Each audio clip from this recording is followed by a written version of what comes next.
আউযু বিল্লাহি মিনাশ শাইতানির রাজিম বিসমিল্লাহির রহমানির রহিম আল্লাহুম্মা সাল্লি আলা মুহাম্মাদ ওয়া আলা আলি মুহাম্মাদ কামা সাল্লাইতা আলা ইব্রাহিম ওয়া আলা আলি ইব্রাহিম ইন্নাকা হামিদুম মাজিদ আল্লাহুম্মা বারিক আলা মুহাম্মাদ ওয়া আলা আলি মুহাম্মাদ কামা বারাকতা আলা ইব্রাহিম ওয়া আলা আলি ইব্রাহিম ইন্নাকা হামিদুম মাজিদ রব্বি জিদনি ইলমা রব্বি জিদনি ইলমা রব্বি জিদনি ইলমা রব্বি ইশরাহ লি সাদরি ওয়া ইয়াসসির লি আমরি ওয়াহলুল উকদাতাম মিন লিসানি ইয়াফকাহু কাওলি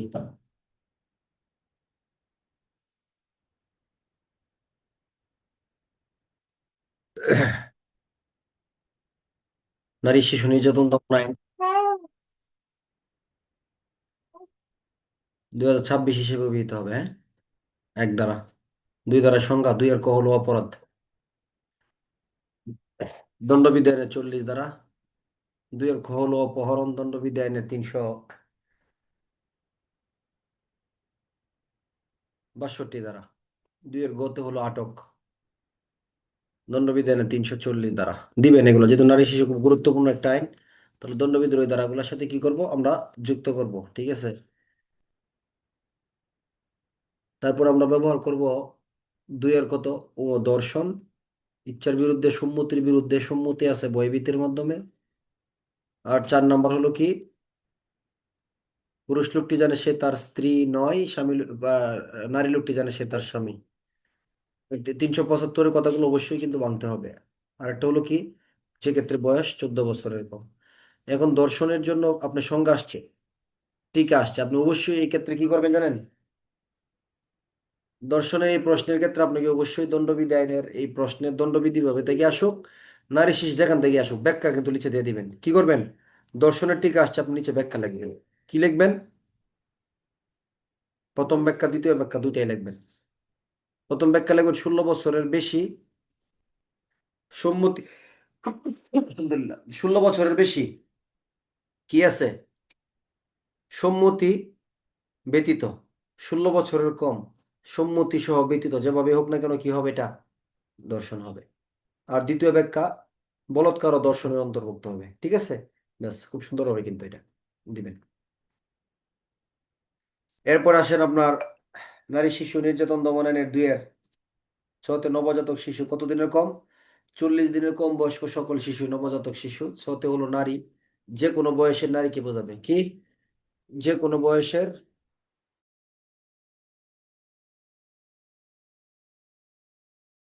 যে কোনো বয়সের নারীকে বোঝাবে।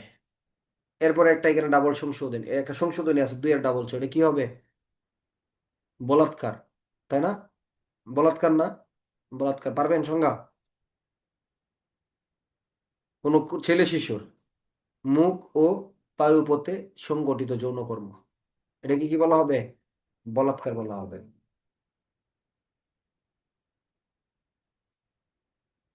আর নারী শিশু নির্যাতন দমন আইনের 2 এর 3টা যদি একসাথে দেন তখন কি হবে, এটা যৌনকর্ম নাকি, যৌনকর্ম না, কি, গ্রিভিয়াস হার্ট বা গুরুতর আঘাত, দণ্ডবিধি 320 ধারার যে গুরুতর আঘাত সেটা। দণ্ডবিধি নারী শিশুর 2 এর ইহতে হলো যৌতুক, পারবেন না, বর পক্ষ থেকে কোনো পক্ষের নিকট কোনো কিছু দাবি করা, আদায় করা বা সম্মত হওয়া, সবগুলো যৌতুক। আর 2 এর ডাবল ইহতে আমরা কি পাবো, যৌনকর্ম, নাকি, সংজ্ঞা এটা। এটা কি কোনো ছেলে শিশুর জন্য বা নারী শিশুর জন্য হতে পারে, নারী শিশুর জন্য। তাহলে কোনো নারী বা শিশুর যৌনি, পায়ু বা মুখের অভ্যন্তরে, হ্যাঁ, যৌন কামনা চরিতার্থ করার উদ্দেশ্যে পুরুষাঙ্গ বা অন্য কোনো বস্তু বা কোনো অঙ্গ প্রবিষ্ট করণ, তাই না, সংজ্ঞাগুলো কিন্তু টিকা আকারে আসতে পারে। 3 হলো এই আইনের প্রাধান্য। আর এই আইনের 4 ধারার ক্ষেত্রে আমরা লিখবো 4-এর 1, ক্ষয়কারী দহনকারী বিষাক্ত পদার্থের মাধ্যমে মৃত্যু ঘটানো বা মৃত্যু ঘটানোর চেষ্টা। 4-এর 1, 2 হলো, 2 এর ক খ আলাদাভাবে পড়লে ভালো, যদি নিতে পারেন, হা, মুখমণ্ডল, মস্তিষ্ক, চোখ, খান, তারপর হলো যৌনাঙ্গ বা স্তন, এগুলোর যদি অনিষ্ট সাধন করে, তাই না, ক্ষতি করে বা গুরুতর জখম করে, তাহলে 4-এর 2-এর ক। আর অন্য অঙ্গের ক্ষেত্রে 4-এর 2-এর খ, ঠিক আছে। আর 4-3 হলো কি, নিক্ষেপ বা নিক্ষেপের চেষ্টা করা। 4-এর সাথে যৌতুক আইনের 4, 4-2-1-এর সাথে 2-এর সাথে 5, 3-এর সাথে কত, 6। এ আইনের 5 দ্বারা বাতিল, 6 দ্বারা বাতিল, বিলুপ্ত হয়েছে। 7, মানব পাচার আইনের অপরাধের উদ্দেশ্য ব্যতীত কি করা, কোনো নারী বা শিশুকে অপহরণ করা। 8, মুক্তিপণ আদায়ের উদ্দেশ্যে, মুক্তিপণ আদায়ের উদ্দেশ্যে কি করতে হবে, কোনো নারী বা শিশুকে কি করা, অপহরণ করা না আটক রাখা, আটক রাখা না, মুক্তিপণ আদায়ের উদ্দেশ্যে। তার শাস্তি মৃত্যুদণ্ড বা যাবজ্জীবন কারাদণ্ড হতে পারে। 8 দ্বারা। নারী শিশু 9 দ্বারা, 9-এর 1-এ দর্শন, দর্শনের শাস্তি মৃত্যুদণ্ড অথবা যাবজ্জীবন কারাদণ্ড। এই দুইটা ব্যাখ্যা যেটা আগে একটু আগেই বললাম, কি করলাম, একটু আগেই বললাম। 9-এর 2, দর্শন বা দর্শনজনিত কারণে বা দর্শনের প্রত্যক্ষ বা পরোক্ষ কারণে যদি কি হয়, মৃত্যু হয়, তাহলে তার শাস্তি হবে 9-এর 2। আর নারী শিশু 9-এর 3-এ কি, দলবদ্ধ বা সংঘবদ্ধ দর্শন বা দর্শনের ফলে মৃত্যু। 9-এর 4 কিন্তু টোটালটাই কি, চেষ্টা, টোটালটাই কি, চেষ্টা। 9-এর 4-এর দর্শন করিয়া মৃত্যু ঘটানো বা আহত করার চেষ্টা। 9-এর 4-এর দর্শনের চেষ্টা।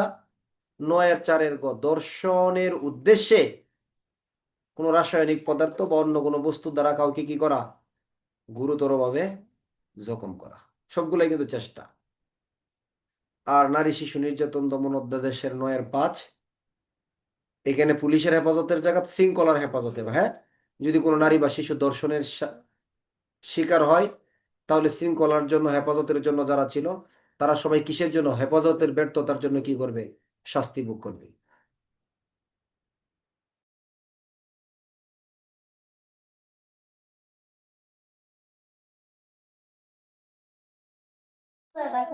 দেখছো, নারী নারী শিশু আর এই পর্যন্ত ছিল আমাদের নাকি। 9-এর আত্মহত্যার প্ররোচনা বা সহায়তা, আত্মহত্যার প্ররোচনা বা কি, সহায়তা।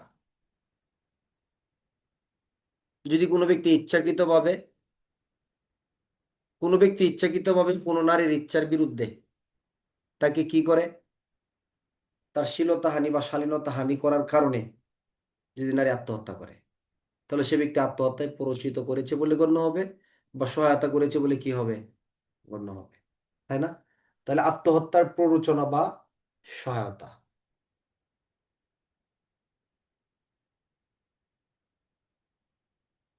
দণ্ডবিধি এরকম কোনো দ্বারা দিতে পারবেন যে কোনো ব্যক্তি,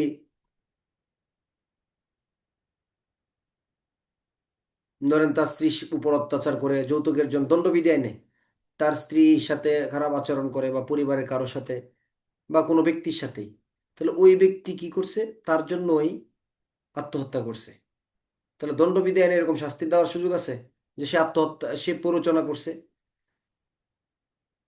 দণ্ডবিধি আইনে এরকম কাছাকাছি কোনো ধারা আছে? নারী শিশু হওয়ার আগে দণ্ডবিধি কোনো ধারা কি এরকম মর্মে ব্যবহার হইতো, যে সে এই জন্য সে যে আত্মহত্যা করছে, এই জন্য সে প্ররোচিত করছে, তার জন্য সে আত্মহত্যার সহায়তাকারী।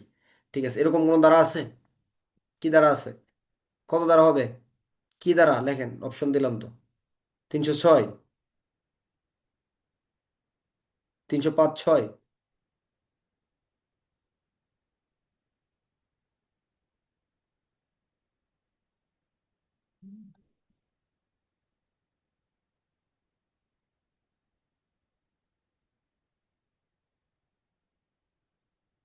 আচ্ছা, বুঝতে পারছি।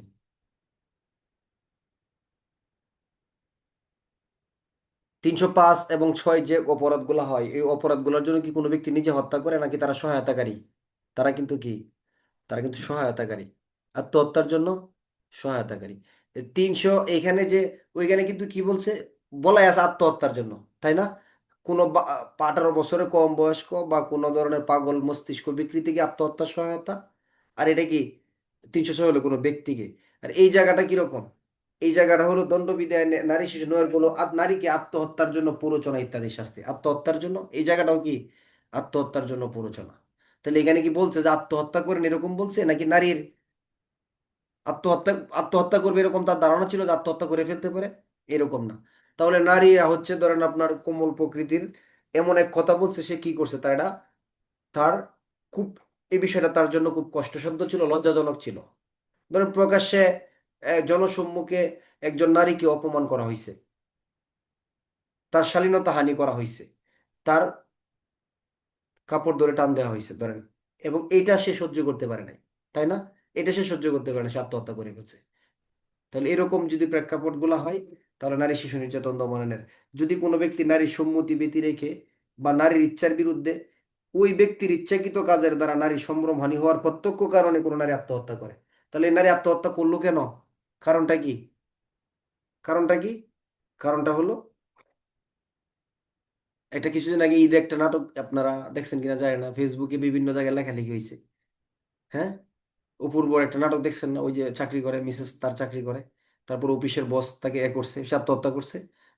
একটা প্র্যাকটিক্যাল ঘটনা দেখছেন না কিছুদিন আগে ঈদের মধ্যে, কি জানি নাম মনে নাই, আমি দেখছি না। নাটকটা নিয়ে লেখালেখি হয়েছে তো বিভিন্ন ভাবে, এই জন্য আমি এরকম একটা ঘটনা শুনলাম।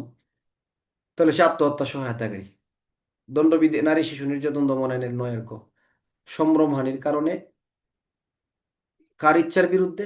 নারীর ইচ্ছার বিরুদ্ধে, নারীর সম্মতির বিরুদ্ধে, কোনো ব্যক্তি ইচ্ছা করে নারী সম্ভ্রমহানি করছে, এর প্রত্যক্ষ কারণে, এই কারণে যদি কোনো নারী আত্মহত্যা করে, তাহলে সে প্ররোচনাকারী বা আত্মহত্যার জন্য সহায়তাকারী। শাস্তি ৯ খতে হলো, এটা গুরুত্বপূর্ণ প্রশ্ন হয়েছে, এক পদে হয়েছে, আরেক পদে সামনে হবে। এটা হলো আপনার বিবাহের প্রলোভনের মাধ্যমে যৌনকর্ম। কার সাথে? কোনো নারীর সাথে। বয়স হতে হবে কত বছরের বেশি? ১৬ বছরের বেশি। এবং কোন নারীর সাথে যৌনকর্ম? যার সাথে তার আস্থাভাজন সম্পর্ক ছিল, কিন্তু পরে কি করে নাই? তাকে বিবাহ করে নাই, তাই না? হ্যাঁ, তাহলে বিবাহের প্রলোভনের মাধ্যমে যৌনকর্ম, শাস্তি হলো নারী শিশু নির্যাতন দমন আইনের ৯ কত? খ। এটা পরে আসছে কিন্তু এই জায়গাটা। তাহলে বিবাহের প্রলোভনের মাধ্যমে যৌনকর্ম, তাহলে যদি কোনো ব্যক্তি, এটা কি বলপূর্বক ভাবে, বলপূর্বক ভাবে যৌনকর্ম হইছে? নারীর ইচ্ছার বিরুদ্ধে হইছে? নারীর সম্মতির বিরুদ্ধে হইছে? নারীর ইচ্ছা আছে, সম্মতি আছে, পুরুষেরও ইচ্ছা আছে, সম্মতি আছে। নারীর বয়স কত বছরের বেশি আছে? ১৬ বছরের বেশি আছে। তাহলে ১৬ বছরের বেশি যদি নারীর সম্মতি থাকে, দর্শন হবে কখনো এটা? ১৬ বছরের বেশি হলে নারীর সম্মতি থাকলে দর্শন হয়? দর্শন হতে পারে না। তাহলে ১৬ বছরের বেশি সম্মতি না থাকলে দর্শন হতে পারতো। এখন ১৬ বছরের অধিক বয়স্ক একজন মেয়ে, তার সম্মতি আছে, বা নারী, তার সম্মতি আছে, সম্মতিটা কিভাবে হইছে? বিয়ের আশায় সে বিয়ে করবে, তাকে বিয়ে করবে এই আশায়, কিন্তু পরে বিয়ে করে নাই। ওই সময়, যে সময় যৌনকর্ম বা সম্পর্কটা হয়েছিল, ওই সময় কি ছিল? তাদের সম্পর্কটা অনেক, কি বলবো, গভীর ছিল। খুব একজন আরেকজনের প্রতি খুব আস্থাশীল ছিল, যে বিয়ে তো আমাদের হচ্ছেই, হবেই, তাই না? তাহলে, তাহলে এই দ্বারাই শাস্তি কার? ছেলের না মেয়ের? নাকি দুইজনেরই সঠিক? ৯ কথায় শাস্তি কি ছেলেদের জন্য না মেয়েদের জন্য, নাকি উভয়েরই হইতে পারে? প্রশ্ন, উভয়ের হতে পারে, উভয়ের। কারণ এখানে বলা আছে, কি বলা আছে, যে ১৬ বছরের অধিক বয়স্ক কোনো নারীর সঙ্গে, তাহলে ছেলেদের শাস্তির জন্য। তাহলে বিবাহের প্রলোভনের মাধ্যমে যৌনকর্ম, মনে রাখতে হবে এইখানে বিবাহের প্রলোভনের যৌনকর্মের শাস্তির ক্ষেত্রে নারীর বয়স কত বছর অধিক হইতে হবে? ১৬ বছর হইতে হবে। ওই সময় তাদের সাথে একটা কি থাকতে হবে? আস্থাবাদন সম্পর্ক থাকতে হবে। এবং এটা বল প্রয়োগ, ভীতি প্রদর্শন ব্যতীতই কি হইতে হবে? যৌনকর্ম হইতে হবে। সেই অবস্থার ক্ষেত্রে এটা কি হবে? এই দ্বারা শাস্তির আওতায় ভুক্ত হবে। তাহলে নর্মাল কথা হলো, বিবাহের প্রলোভনের মাধ্যমে কি? যৌনকর্ম বা শারীরিক সম্পর্ক। কি হয় নাই? তাহলে আগে সবকিছু ঠিক ছিল, পরে আগে এই ঘটনাটা, আগে কি মামলা হইতো? দর্শনের মামলা হইতো। আগে কি মামলা হইতো? যে বিবাহের কথাবার্তা সব ঠিক আছে, বা ছেলে মেয়ের সম্পর্ক আছে, পরে বিয়ে করে নাই, ছেলে আরেক জায়গায় বিয়ে করে ফেলছে, বা তার সাথে তারে বিয়ে করবে না, মামলা হইতো কততে? ৯ দর্শনে। এখন কি আর দর্শন মামলা দিতে পারবে এটা? যে না, আপনার তো আগে সম্মতি ছিল, আপনাকে তো ভয়ভীতি দেখাই না, আপনি কেন গেছিলেন বিয়ের আগে, কেন আপনার যাইতে হবে, এরকম এরকম বিষয়, তাই না? তাহলে ধারা চলে আসবে কোথায়? ৯ টাইপের খতে কিন্তু। তাহলে গত বছর মনে হয় এএসআই থেকে এসআই পদে হয়েছে প্রশ্নটা, নাকি? এএসআই থেকে এসআই পদে হয়েছে।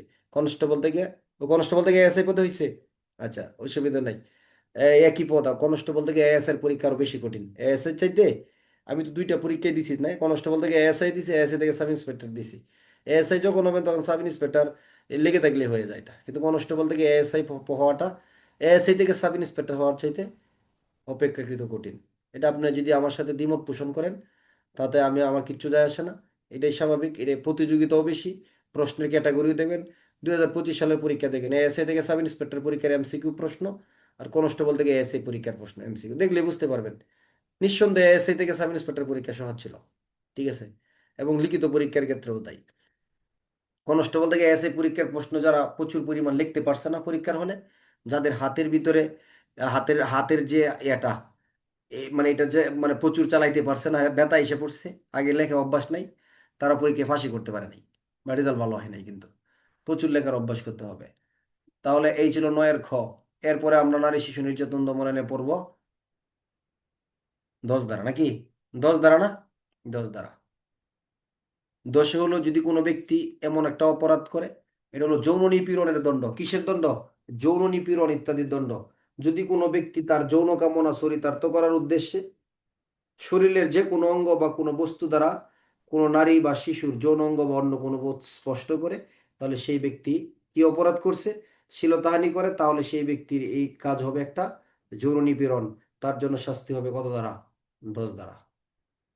তাহলে যদি কোনো ব্যক্তি ইচ্ছাকৃতভাবে বা অপরাধমূলক উপায়ে বলেন কোনো নারী বা শিশুর কোনো নারী বা শিশুর যৌন অঙ্গ বা অন্য কোনো অঙ্গে কি করে, তার কোনো অঙ্গ অথবা কোনো বস্তু দ্বারা যদি কি করে, স্পর্শ করে, তাহলে সেই ব্যক্তির শাস্তি হলো, অপরাধের নাম হলো যৌন নিপীড়ন। কি নাম? যৌন নিপীড়ন। আমরা অনেকে এটার সাথে দণ্ডবিধি 354 দ্বারা দিয়ে দিই। কত দেই? 354, যেন আক্রমণ করছে, অপরাধমূলক বল প্রয়োগ করছে নারীর, কি দিয়ে দেই? দণ্ডবিধি। অর্ডিন্যান্সেও আবার অনেক দ্বারা ব্যবহার করি, পরে গিয়ে ব্যবহার করবো আমরা, দেখবো না কত দেয় ডিএমপি অধ্যাদেশের অনেকে, কত 76 নাকি? 76 দেয় নাকি, বা 74 বা 76, যাই হোক একটা ধারা আছে এরকম। আর এই অত দ্বারা একটার সাথে একটা পুরাপুরি মিল নাই, কিন্তু কাছাকাছি। এই নারী শিশু নির্যাতন দমনের যে 10 ধারাটা, এটা হলো কোনো ব্যক্তি ইচ্ছাকৃতভাবে অপরাধমূলকভাবে তার অঙ্গ দ্বারা বা কোনো বস্তু দ্বারা কি করতেছে, কোনো নারী বা শিশুর কোনো যৌনাঙ্গে বা অন্য অঙ্গে কি করছে, স্পর্শ করছে, তাহলে সেই ব্যক্তির শাস্তি হবে এই আইনের কত দ্বারা? 10 দ্বারা। 11 দ্বারা হলো যৌতুক রিলেটেড। কি রিলেটেড? তাহলে 9-এর কতে কি? আত্মহত্যার প্ররোচনা। 9-এর খ বিবাহের প্রলোভনে যৌনকর্ম। 10 যৌন নিপীড়ন। 11 দ্বারা যৌতুক। আগে ছিল 11-র ক খ গ। যৌতুকের শাস্তি পরে আসছে, সংখ্যা কত লিখবো? যৌতুক নারী শিশু আইনের 2-এর ইয়। আর যৌতুকের শাস্তি সংক্রান্ত কি বিধান? 11-র ক, 11 ডাবল ক, 11-র খ, 11-র গ। ঠিক আছে, এখানে একটা সংশোধনী আছে। আগে 11-র ক খ গ ছিল, এখন আমরা পড়বো 11-র ক। যৌতুকের জন্য যদি কেউ মৃত্যু ঘটায় তাহলে তার শাস্তি কি? এখানে আগে ছিল কি, যে যৌতুকের জন্য যদি যৌতুকের মৃত্যু ঘটানোর জন্য মৃত্যুদণ্ড, মৃত্যু ঘটানোর চেষ্টার জন্য যাবজ্জীবন কারাদণ্ড। এখন যে সংশোধনী আসছে, মৃত্যু ঘটানোর জন্য মৃত্যুদণ্ড বা কি, যাবজ্জীবন কারাদণ্ড। আর মৃত্যু ঘটানোর চেষ্টার জন্য এটা ডাবল কোতে চলে আসছে, চেষ্টার জন্য কি, যাবজ্জীবন সশ্রম কারাদণ্ড, অথবা যার মেয়াদ আপনার অপর শাস্তির পরিমাণ বলার দরকার নাই এখানে। তাহলে 11 ক না, 11-তে আমরা দুইটা সংশোধনী পড়বো। একটা একটা কি, ক, কত আগেরটাই? আগে ছিল যৌতুকের জন্য মৃত্যু ঘটানোর জন্য মৃত্যুদণ্ড একমাত্র শাস্তি ছিল, কিন্তু এটা দেখেন এটা প্যাচ আছে কিন্তু এখানে, যদি ভালো করে লক্ষ্য করেন। আগে কি ছিল? মৃত্যু ঘটানোর জন্য মৃত্যুদণ্ড। তার মানে কি, যৌতুকের জন্য যদি কেউ মৃত্যু ঘটায় তাহলে তার শাস্তি কি ছিল? মৃত্যুদণ্ড। কিন্তু এখন সংশোধন করে কি আসছে, যৌতুকের জন্য যদি মৃত্যু ঘটায় তাহলে মৃত্যুদণ্ড অথবা যাবজ্জীবন কারাদণ্ড। তাহলে 11-র কথা আরেকটা অংশ কি ছিল? মৃত্যু ঘটানোর চেষ্টার জন্য কি, যাবজ্জীবন কারাদণ্ড। এখন আমরা কি লিখবো? মৃত্যু ঘটানোর চেষ্টার জন্য কি লিখবো? মৃত্যু ঘটানোর চেষ্টার জন্য যাবজ্জীবন সশ্রম কারাদণ্ড। বুঝেন না এই বিষয়টা? আগের তিনটা শাস্তি ছিল 11-র ক খ গ। কতে কি ছিল? মৃত্যু ঘটানো বা মৃত্যু ঘটানোর চেষ্টা। খতে যৌতুকের জন্য গুরুতর জখম। 11-র গ মিথ্যা মামলা। এটা ম্যাক্সিমাম ক্ষেত্রে কি, শুধু শুধু গিয়ে জামাই বউ ক্যাসকেল লেগে গেছে মামলা করে দিছে, কি মামলা করবে? আঘাতও করে নাই, তাই না, কোনো বলে মেরে ফেলবে, বা আমারে আঘাত করছে হালকা পাতলা আঘাত, 4 থাপ্পড় দিছে, তাহলে তারা কত? 11-র গ। অর্থাৎ বাংলাদেশে নারী শিশু নির্যাতন দমনের সবচেয়ে বেশি মিথ্যা মামলা হয়, যেটা জরিপে দেখা গেছে। বাংলাদেশে যত মিথ্যা মামলা হয় সবচেয়ে বেশি কোন আইনে হয়? নারী শিশু আইনে হয়। নয় নয় ধারার মামলা, 11 ধারার মামলা। বিবাহের পরে হইলে কত? বিবাহের পরে হইলে 11, বিবাহের আগে হইলে 9। এখন আবার 9-এর খ। এখন আবার কি হবে? 9-এর খ হবে। সব কগনিজেবল অফেন্স কিন্তু। আচ্ছা, তাহলে আমি আরো সহজ করে বলি। 11-র ক, যৌতুকের জন্য মৃত্যু ঘটানো। খ, গুরুতর জখম। গ, যৌতুকের জন্য সাধারণ জখমের শাস্তি। তিনটা তো বুঝছেন। এখন আমরা এখানে কি করব? কটা বলছিলাম যৌতুকের জন্য মৃত্যু ঘটানো, দুইটা ক একসাথে লিখবো। দুইটা ক একসাথে কি? যৌতুকের জন্য যদি মৃত্যু ঘটানোর কি করে, চেষ্টা করে, তাহলে তার শাস্তি। তাহলে যৌতুক রিলেটেড যদি এখন প্রশ্ন আসে, যৌতুকের শাস্তি নিরূপণ করুন, শাস্তি আসে, আমাদের কয়টা কথা লিখতে হবে? কয়টা? তিনটা না চারটা? চারটা।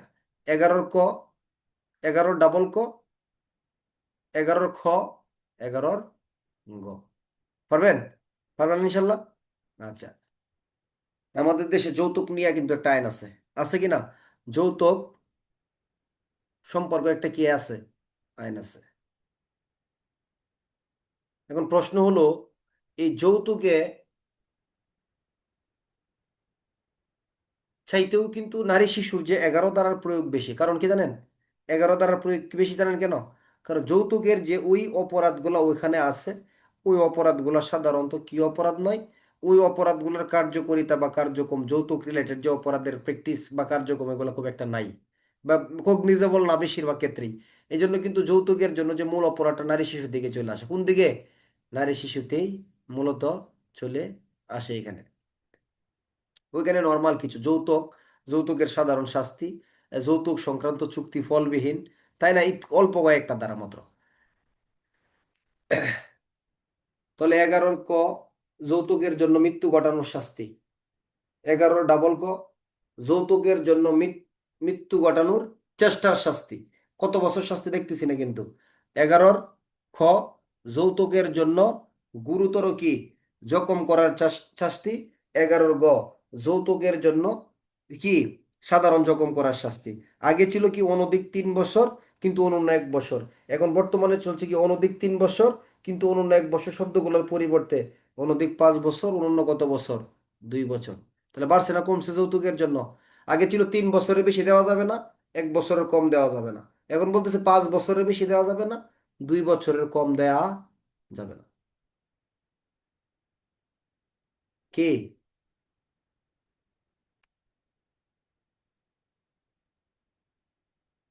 রুবেল ভাই কি বলেন শুনি। কি শোনা যায় না? শোনা যাচ্ছে না, শোনা যাচ্ছে না স্যার। সবাই কি একই অবস্থা? আপনার কথা আসছে না। আরে আপনার এখানে বৃষ্টি পড়তেছে, এই জন্য শুনতেছেন না। বলতে পারছে না কিন্তু কথা আসছে না। আপনারা শুনতেছেন না? দেখছেন, এক এক পুরো এক এক ক্লাস ঘুরাই ফেলাইছে। আচ্ছা,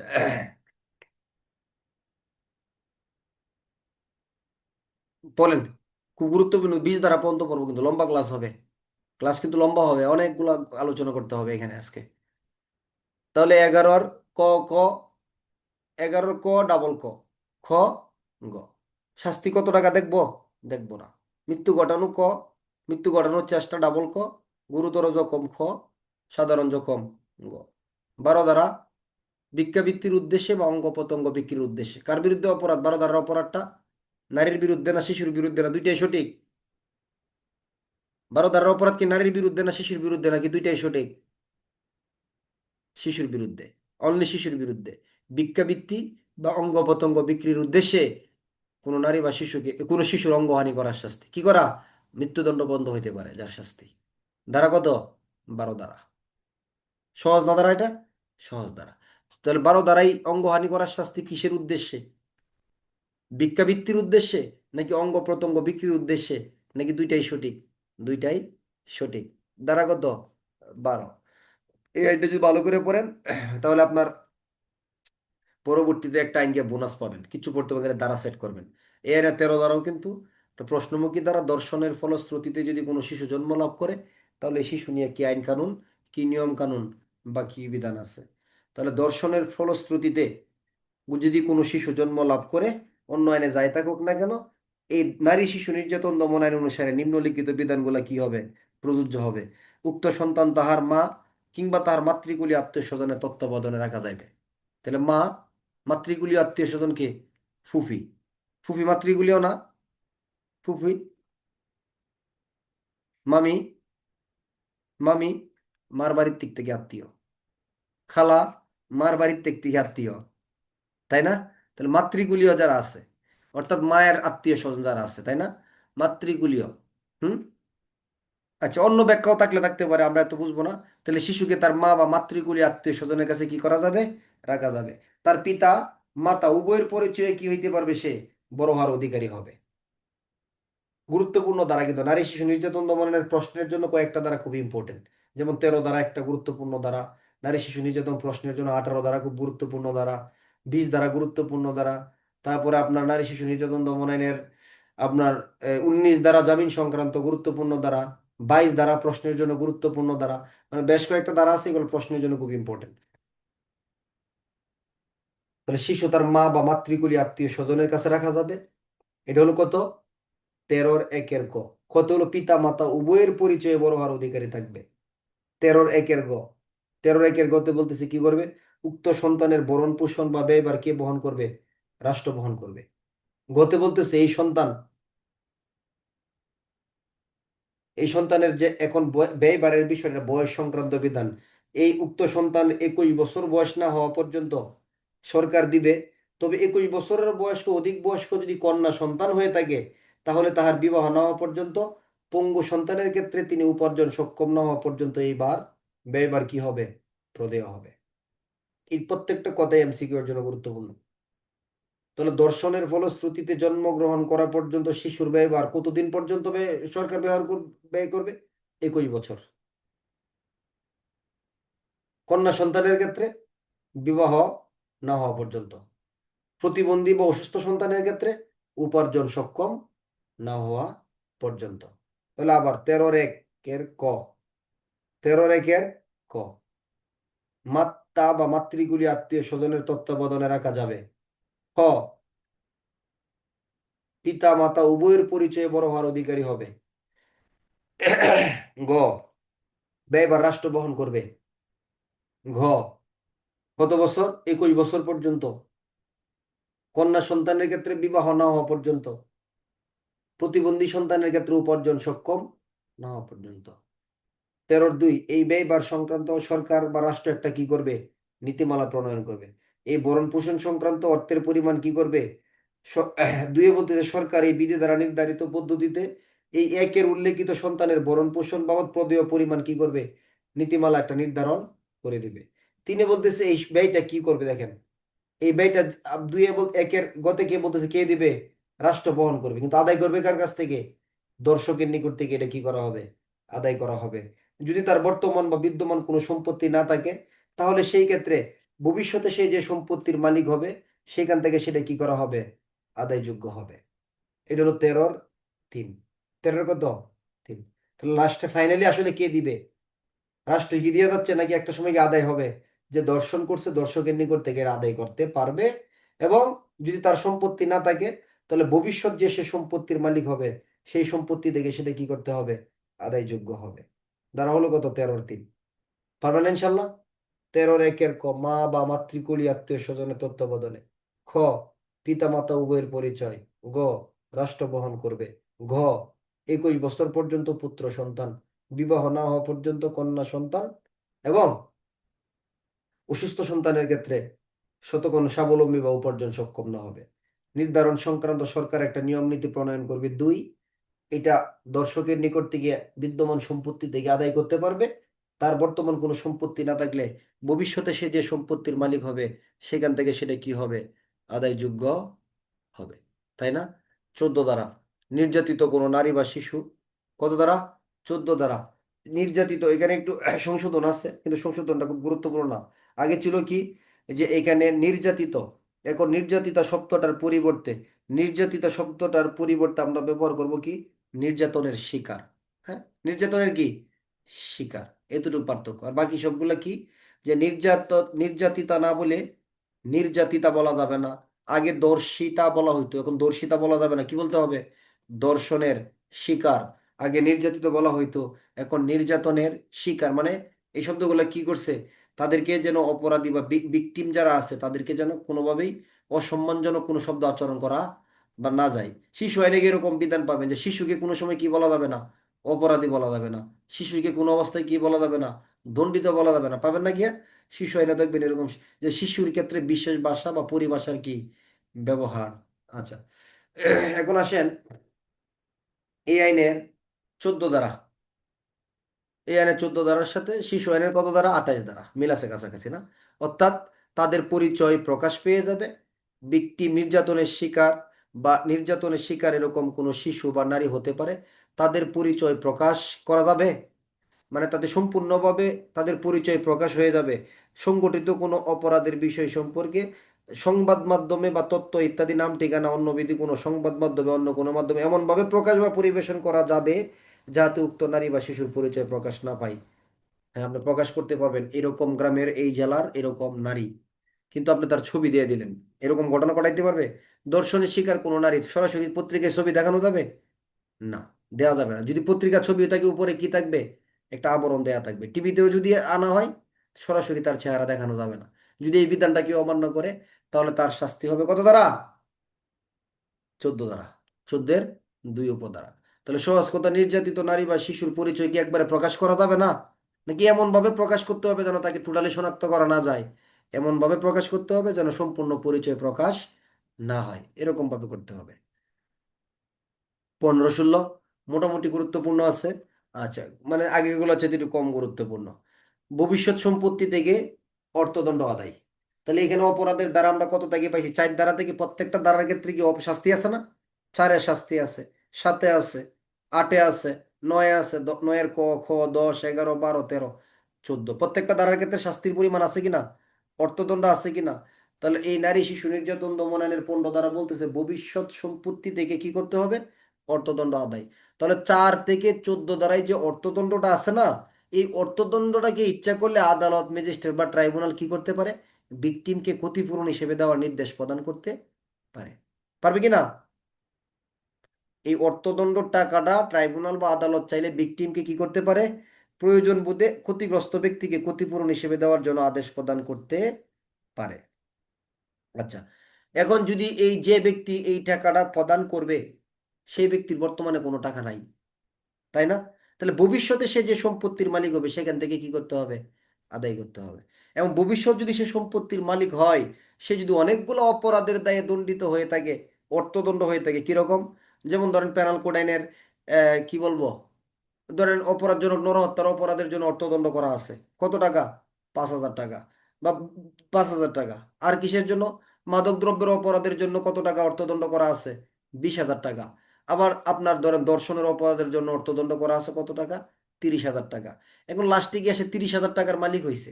এখন সবার আগে কোনটা আদায়যোগ্য হবে, সেই অপরাধজনক নরহত্যারটা, নাকি আপনার মাদক মাদক দ্রব্যের অপরাধটা, নাকি নারী শিশুর অপরাধের অর্থদণ্ড সবার আগে দিতে হবে?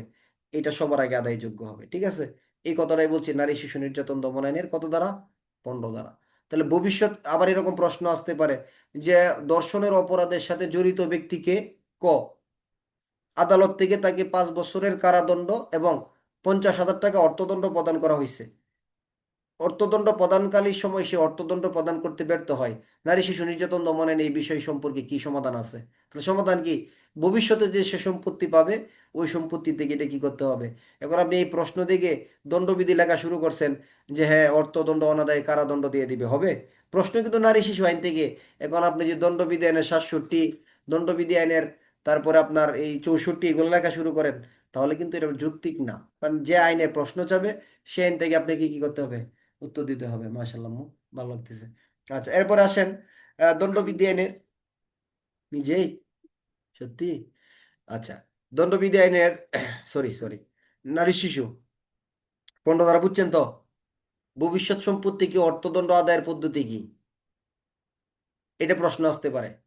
নারী শিশু নির্যাতন দমন আইনের যে অর্থদণ্ডটা আছে, এটাকে ট্রাইব্যুনাল কি করতে পারে? ক সরকারি কোষাগারে জমা দেওয়ার নির্দেশ দিতে পারে, খ অপরাধীকে ফেরত দিয়ে দিতে পারে, গ কোন ধর্তব্য সংস্থায় প্রদান করতে পারে? ঘ, ভিকটিম বা অপরাধের শিকারকে ক্ষতিপূরণ হিসেবে দেওয়ার নির্দেশ দিতে পারে। ভিকটিম বা অপরাধীর শিকার ব্যক্তিকে ক্ষতিপূরণ হিসেবে দেওয়ার নির্দেশ দিতে পারে, তাই না? আর কি, যদি সম্পত্তি না থাকে তাহলে কি হবে? সম্পত্তি দেওয়া থেকে রেহাই পেয়ে যাবে, অর্থদণ্ড অনাদায়ী কারাদণ্ড ভোগ করবে, নাকি ভবিষ্যৎ সম্পত্তি থেকে আদায় আদায় যোগ্য হবে? ভবিষ্যৎ সম্পত্তি থেকে কি হবে? আদায় যোগ্য হবে 15 ধারা। তাহলে ভবিষ্যৎ সম্পত্তি থেকে আদায় করবে 15 ধারা। আদায়ের পদ্ধতিটা কি? 16 ধারা বলছে এটা আদায়, অর্থদণ্ড বা ক্ষতিপূরণটা আদায় করবে কিভাবে? তাহলে জেলা ম্যাজিস্ট্রেট বা ট্রাইব্যুনাল কি করবে? জেলার কালেক্টরকে, তাই না? যদি বিশেষ পরিস্থিতি জেলার কালেক্টর এরকম না থাকে, তাহলে সেই ক্ষেত্রে ট্রাইব্যুনাল নির্ধারিত পদ্ধতিতে কি করবে? যদি এরকম নির্ধারিত কোনো পদ্ধতি না থাকে, তাহলে ট্রাইব্যুনাল তার স্থাবর বা অস্থাবর সম্পত্তি কি করার জন্য? ক্রুক অথবা নিলামে বিক্রি করার জন্য। বিশেষ পরিস্থিতিতে কি বলতেছে? ক্রুক ব্যতি রেখে সরাসরি নিলামে বিক্রয় করার জন্য ট্রাইব্যুনালে জমা দেওয়ার নির্দেশ দিবে। ট্রাইব্যুনাল কি করবে? এই ক্ষতিগ্রস্ত ব্যক্তিকে তা প্রদানের ব্যবস্থা প্রদান করবে। ধারা কত? তাহলে ভবিষ্যৎ সম্পত্তি থেকে অর্থদণ্ড আদায়ের ধারা কত? 15। আদায়ের পদ্ধতি 16। কারা নির্দেশ দিবে? পুলিশকে বলবে? পুলিশকে বলবে? নির্বাহী ম্যাজিস্ট্রেটকে? নাকি জেলা কালেক্টরকে? জেলা কালেক্টরকে নির্দেশ প্রদান করবে ট্রাইব্যুনাল, তাই না? আচ্ছা, যে কালেক্টরকে, তাহলে জেলা সম্পত্তির বিষয়ে যে সবচেয়ে পাওয়ারফুল ম্যাজিস্ট্রেট, জেলার সম্পত্তির বিষয়ে সবচেয়ে যে ক্ষমতাবান ম্যাজিস্ট্রেট, তাকে কি বলা হয়? জেলা কালেক্টর বলা হয়। জেলা কালেক্টর বলা হয়। আচ্ছা, এখন অর্থাৎ ভূমির ভূমির খাজনা আদায়কারী সর্বোচ্চ পাওয়ারফুল যে ম্যাজিস্ট্রেট, তাকে কি বলা হয়? জেলা কালেক্টর বলা হয়। বুঝাইতে পারছি? রেলওয়ে আইনেও সংজ্ঞা দেওয়া আছে জেলা কালেক্টর কাকে বলে। এখন আসেন, তাহলে এই যে আপনার কালেক্টরকে নির্দেশ, কালেক্টর কি করবে? তার স্থাবর অস্থাবর সম্পত্তি উভয় ধরনের সম্পত্তি ক্রুক করতে পারবে, নাকি শুধু অস্থাবর? দুইটাই পারবে। কিন্তু ফৌজদারি কার্য বিধানে প্রথম কোনটা করতে হবে? জরিমানা আদায়ের প্রথমে শুধুমাত্র অস্থাবর, অনাদায়ে স্থাবর। ধারাগত 386। কিন্তু নারী শিশুর অপরাধের ক্ষেত্রে কি করতে পারবে? ডিরেক্ট দুই ধরনের সম্পত্তি ক্রুক করতে পারবে। কি করতে পারবে? নিলামে বিক্রি। ক্রুক ছাড়া কি নিলাম করতে পারবে? প্রয়োজনে ক্রুক না করে কি করতে পারবে? হ্যাঁ, প্রয়োজনে ক্রুক না করে সরাসরি কি করতে পারবে? নিলামে বিক্রি করবে। কাকে দিবে কালেক্টর টাকাটা? ভিকটিম বা ক্ষতিগ্রস্ত ব্যক্তিকে দিবে, নাকি? ভিকটিম বা ক্ষতিগ্রস্ত ব্যক্তিকে দিবে না কালেক্টর? কথা বলেন না। কাকে দিবে? ট্রাইব্যুনালকে দেবে, ট্রাইব্যুনালকে। ট্রাইব্যুনাল আবার কি করবে? ক্ষতিগ্রস্ত ব্যক্তিকে প্রদান করবে। ধারা কত? 16 ধারা। কত? 16 ধারা। 17 ধারা। 17 ধারা হলো মিথ্যা মামলা মনে হয়, নাকি? এনে মিথ্যা, এটা একটা আবার আছে, মিথ্যা মামলা পরিচালনার পদ্ধতির প্রশ্ন আসতে পারে। আগে শুধু আমরা এতটুকু পড়লেই হতো। নারী শিশু নির্যাতন দমন আইনে মিথ্যা মামলা দায়ের করার শাস্তি কত ধারা? 17 ধারা। নির্দিষ্ট একটা শাস্তির পরিমাণ ছিল 7 বছর পর্যন্ত, কিন্তু এটা এখন কমে গেছে, অন্যদিকে চলে গেছে। আগে শুধু আমরা 17 ধারা পড়লেই হইতো, শুধু 17 ধারাই ছিল, 17(2)ও ছিল। কিন্তু এখন এটা সংশোধনী আসছে। নারী শিশু নির্যাতন দমন আইনের এই 17 ধারা পড়ার ক্ষেত্রে আমাদের 17-1, 2, 3 পড়তে হবে। আর যদি মনে করেন না আমার জন্য খুব কষ্ট হচ্ছে, তাহলে 17 ধারা শুধু পড়লে হয়ে যেতে পারে, মিথ্যা মামলা করার শাস্তি কি? মিথ্যা মামলা। কিন্তু যদি বলি একটু গভীরে প্রস্তুতি নিতে চাই, তাহলে আমরা কিভাবে পড়বো? 17 কে বলতেছি কি করব? আগে বলতেছিল কি, যদি কোনো ব্যক্তি অন্য কোনো ব্যক্তির ক্ষতি সাধনের, এখন আমরা কি লিখবো? ক্ষতি সাধনের বা মর্যাদা হানির অভিপ্রায়ে। ঠিক আছে? আগে কিসের উদ্দেশ্যে মামলা ছিল? ক্ষতি সাধনের উদ্দেশ্যে। এখন কি লিখবো? যদি কোনো ব্যক্তি অপর কোনো ব্যক্তির ক্ষতি সাধন বা মর্যাদা হানির অভিপ্রায়ে কি করে? মিথ্যা মামলা করে। তাহলে আমরা এই শব্দের একটা পরিবর্তন আসছে। ঠিক আছে, এটা একটা পরিবর্তন। এটা আমরা লিখবো কততে? 17(1)-এ। আর 2-এ কি লিখবো? আগের 2-এ ছিল কোনো ব্যক্তির লিখিত অভিযোগের ভিত্তিতে ট্রাইব্যুনাল এই 1-এর মিথ্যা মামলার অভিযোগ কি করতে পারেন? আমলে নিতে পারেন, বিচার করতে পারেন। এখন আমরা কি লিখবো? কোনো ব্যক্তির লিখিত অভিযোগের প্রেক্ষিতে অথবা ট্রাইব্যুনাল বা আদালত কিসের ক্ষমতায়? নিজের ক্ষমতায় অভিযোগ আমলে নিতে পারেন। এটা কার জন্য বলতেছি? যারা এসআই থেকে সাব ইন্সপেক্টর পরীক্ষা দিবেন অথবা ইন্সপেক্টরশিপ পরীক্ষা দিবেন, অনেক সাব ইন্সপেক্টর স্যাররা ক্লাস করতেছে। যারা ইন্সপেক্টরশিপ পরীক্ষা দিবেন, যদি তাদের জন্য এই প্রশ্ন আসে, তাহলে আপনারা অবশ্যই এই 17(1, 2, 3 ভেঙে লিখবেন। 17(1)-এ লিখবেন, যদি কোনো ব্যক্তি কোনো নারী বা শিশুর কি করার উদ্দেশ্যে? কোনো নারী বা শিশুর ক্ষতি সাধন বা মর্যাদা হানির অভিপ্রায়ে কি করে? মিথ্যা মামলা করে। ঠিক আছে? যদি কিসের উদ্দেশ্যে? মর্যাদাহানি অথবা আপনার ক্ষতি সাধনের উদ্দেশ্যে যদি মিথ্যা মামলা করে, তাহলে সেই ক্ষেত্রে কি করা যাবে? এই ব্যক্তির বিরুদ্ধে আইনের অন্য কোনো ধারার অধীনে মামলা বা অভিযোগ করার জন্য ন্যায্য আইনানুগ কারণ নাই জানিয়েও মামলা বা অভিযোগ দায়ের করার জন্য হইলে, তাহলে সেই ক্ষেত্রে অভিযোগ দায়ের করা অব্দি 7 বছর কারাদণ্ড আগে দেওয়া ছিল, কিন্তু আমরা এখন সংশোধনী এইভাবে লিখবো যে 17(1)। যদি কোনো ব্যক্তি নারী শিশু নির্যাতন দমন আইনে কোনো ব্যক্তির মর্যাদাহানি অথবা কি ক্ষতি সাধনের অভিপ্রায়ে কি করে মিথ্যা মামলা করে, তাহলে এটা হলো 17(1)। দুয়ে কি করব? ট্রাইব্যুনাল নিজের আবেদনে, কোনো ব্যক্তির আবেদনে বা নিজের ক্ষমতায় কি করতে পারবেন? এই অপরাধ আমলে নিতে পারবেন এবং মামলার কার্যক্রম পরিচালনা করতে পারবেন। তিনে কি করবেন? এই একে দুয়ে যাই থাকুক না কেন, যে ব্যক্তি ক্ষতি সাধনের জন্য মর্যাদা অভিপ্রাণীর হায়ে মর্যাদা হানির অভিপ্রায়ে মিথ্যা মামলা করবে, তাদেরকে কি করতে পারবে? এই বিষয় সম্পর্কে ট্রাইব্যুনাল তাদেরকে কি করতে পারবে? কারণ দর্শানোর জন্য সুযোগ প্রদান করতে পারবে এবং যদি ঘটনা সত্য থাকে তাদেরকে ক্ষতিপূরণের জন্য আদেশ প্রদান করতে পারবে। প্রয়োজন মনে করলে ক্ষতিপূরণের আদেশের পাশাপাশি তাদেরকে অনধিক 2 বছর পর্যন্ত সশ্রম কারাদণ্ডের আদেশ প্রদান করতে পারবে। তাহলে আগে ছিল কত বছর? আগে ছিল অনধিক 7 বছর, এখন অনধিক কত বছর? 2 বছর হয়ে গেছে। তাহলে 17 হলো কিসের জন্য মিথ্যা মামলাটা করছে? মর্যাদাহানি অথবা ক্ষতি সাধনের জন্য। দুই হলো ট্রাইব্যুনাল আবেদনে, কোনো ব্যক্তির আবেদনে বা নিজেই আমলে নিতে পারবে। তিনি হলো কি করবে? বিচার শুরু করবে, তারপরে তাদেরকে কি করবে? কারণ দর্শানোর সুযোগ দিবে, ক্ষতিপূরণের আদেশ দিবে, প্রয়োজনে তাদেরকে কি করবে? কারাদণ্ড প্রদান করবে। ঠিক আছে? প্রশ্ন করানোর সময় আরো ক্লিয়ার হয়ে যাবে ইনশাল্লাহ। 18 ধারা কিন্তু নারী শিশু নির্যাতন দমনের অনেক বড় ধারা। ঠিক আছে? তবে এখানে আবার একটু হয়েছে, শর্ট হয়েছে। আগে যেমন এখানে আমরা 18(1) থেকে 18(9) পর্যন্ত পড়তাম, এখন এই আইনের 18 আপনার চলে গেছে কত পর্যন্ত? একদম 18 দ্বারা হয়ে গেছে 10 পর্যন্ত। কত পর্যন্ত? 18, 10 পর্যন্ত চলে গেছে। তবে মাঝখানে আবার 4-5 কি করে দিছে? বিলুপ্ত করে দিছে। এটা ভালো করে পড়তে হবে কিন্তু। 18 ধারার মূল আলোচনার বিষয়বস্তু হলো কি? অপরাধের তদন্ত। অপরাধের তদন্ত। আপনি মাইনর অ্যাক্টের ক্ষেত্রে আপনি যাই মনে করেন না করেন, সবচেয়ে গুরুত্বপূর্ণ মাইনর হচ্ছে নারী শিশু আইন আমাদের জন্য। সবচেয়ে বেশি প্রশ্ন আমাদের এই নারী শিশু আইন থেকে হয়।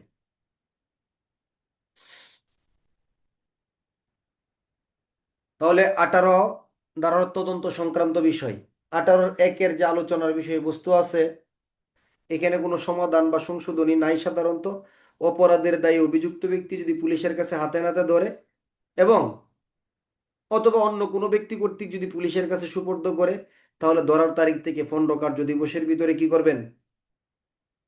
15 কার্য দিবসের ভিতরে তদন্ত কার্যক্রম কি করবেন? সম্পন্ন করবেন। তাহলে 18(1)-এর ক এটা, 18(1)-এর কি ক? তাহলে 15 কার্য দিবসের ভিতরে তদন্ত সম্পন্ন করবেন। যদি পুলিশের হাতে সরাসরি ধৃত হয় তখন, নাকি অন্য ব্যক্তি গ্রেপ্তার করে পুলিশের কাছে দিলে তখন, নাকি দুইটাই সঠিক? দুইটাই সঠিক। উত্তর হলো দুইটাই সঠিক। নেক্সট প্রশ্ন, 18(1)-এর কতে এটা কি বিচার কার্যক্রম সম্পন্নের সময়সীমা নাকি তদন্ত কার্যক্রম সম্পন্নের? তদন্ত কার্যক্রম সম্পন্ন। কতদিন? 15 কার্য দিবস। 15 কার্য কবে থেকে শুরু হবে? অপরাধ সংগঠনের তারিখ থেকে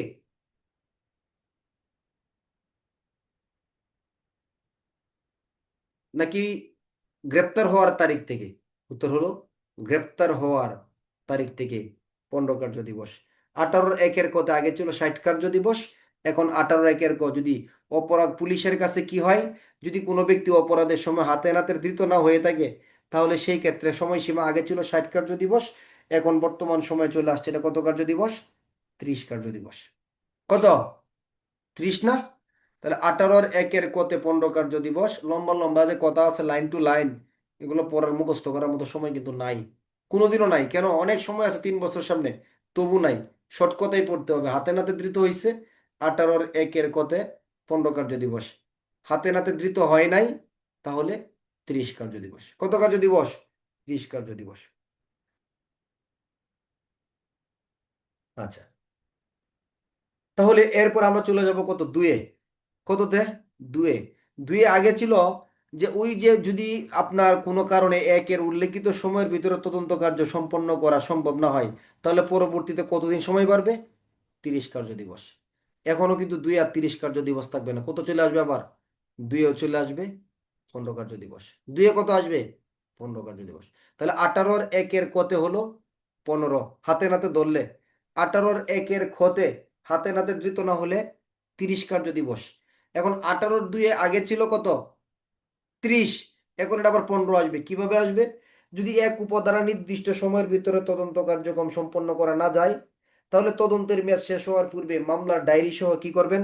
বিলম্বের কারণ একটা প্রতিবেদন ট্রাইব্যুনালে বা ম্যাজিস্ট্রেটের কাছে উপস্থাপন করবেন। ট্রাইব্যুনাল যদি সন্তুষ্ট হয়, তাহলে পরবর্তী তদন্ত তদন্তকারী কর্মকর্তা পরবর্তী 15 কার্য দিবসের ভিতরে কি করবেন? তার তদন্ত কার্যক্রম সম্পন্ন করবেন। তবে শর্ত থাকে যে যদি মামলার যদি তদন্তের ট্রাইব্যুনাল বা যদি ম্যাজিস্ট্রেট অনুমোদন সাপেক্ষে ডিএনএ পরীক্ষার জন্য আবশ্যক দেখা দেয়, তাহলে সেই ক্ষেত্রে ন্যূনতম প্রয়োজনীয় সময় পর্যন্ত কি করতে পারবেন? বৃদ্ধি করতে পারবেন। এমসিকিউ প্রশ্নটা হবে এইখানে গিয়া দুয়ে, যে যদি নারী শিশু নির্যাতন দমন আইনের প্রথম এক উপধারার যে তদন্তের কার্যক্রম সময়, এই সময়ে যদি তদন্ত করতে না পারে, তাহলে পরবর্তী সময় কত? 15 কার্য দিবস। ওই 15 কার্য দিবস কি বৃদ্ধি করার কোনো সুযোগ আছে? যদি সুযোগ থাকে তাহলে কি কারণে? যদি এটা আপনার দলবদ্ধ দর্শন হয় সেই কারণে, যদি দর্শনের ফলে কোনো নারী বা শিশুর মৃত্যু হয় সেই কারণে, বোঝার চেষ্টা করেন, বা দর্শন ছাড়া অন্য অপরাধের ক্ষেত্রে হইতে পারে, নাকি ডিএনএ পরীক্ষা করার প্রয়োজন থাকে সেই কারণে, তাহলে ডিএনএ পরীক্ষার প্রয়োজনে কি করা যেতে পারে? প্রয়োজনীয় সময় ট্রাইব্যুনাল ইচ্ছা করলে বৃদ্ধি করতে, ন্যূনতম একটা সময় বৃদ্ধি করতে পারে। এই কথাটা কিন্তু লক্ষণীয় বিষয়, এটা মনে রাখতে হবে, এটা পড়তে হবে। তাহলে 18-র একের ক কত কার্য দিবস? 15, হাতে নাতে। 18-র একের খ হাতে নাতে ধরতে পারে নাই, 30 কার্য দিবস।